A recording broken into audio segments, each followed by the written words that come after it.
Hello বন্ধুরা, আবারও চলে এলাম তোমাদের কাছে খোঁজ খবর নিতে। তোমরা কেমন আছো? আশা করি তোমরা প্রত্যেকেই ভালো আছো।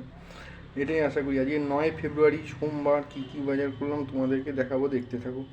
তোমরা তো জানোই আমরা যা দেবো পেটে তাই যাবে সাথে, বাকি সবই থেকে যাবে বাংলার মাটিতে। দেখো আজকে কী কী বাজার করলাম। আজকে কী কিনেছি?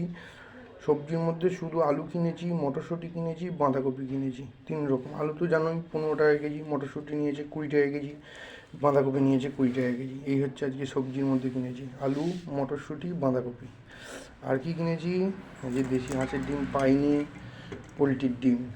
কত করে জোড়া? 14 টাকা জোড়া। আর কি কিনেছি? আর কিনেছি এই দেখো বন্ধুরা, পনির, নবদ্বীপ মার্কেটে 350 টাকা কেজি। খুব ভালো পনির, টাটকা একবারে। আর কি কিনেছি? বিলাসপুরের কাতলা কাটা। দেখেছো? 700 গ্রাম নিয়েছি কাতলা কাটা, 600 টাকা করে। এই হচ্ছে আজকের বাজার। কি কি কিনেছি? আলু, বাঁধাকপি, মটরশুঁটি, পোলট্রির ডিম, পনির আর বিলাসপুরের কাতলা কাটা। এই হচ্ছে আজকের বাজার।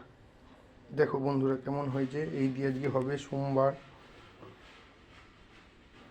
এরপরে কি করছি তোমাদেরকে আবারও জানাবো। বাজারটা ভালো লাগলে একটা লাইক করে দিও। এখনকার পর্যন্ত এখানে, এরপরে কি করছি আবারও জানাবো। টাটা।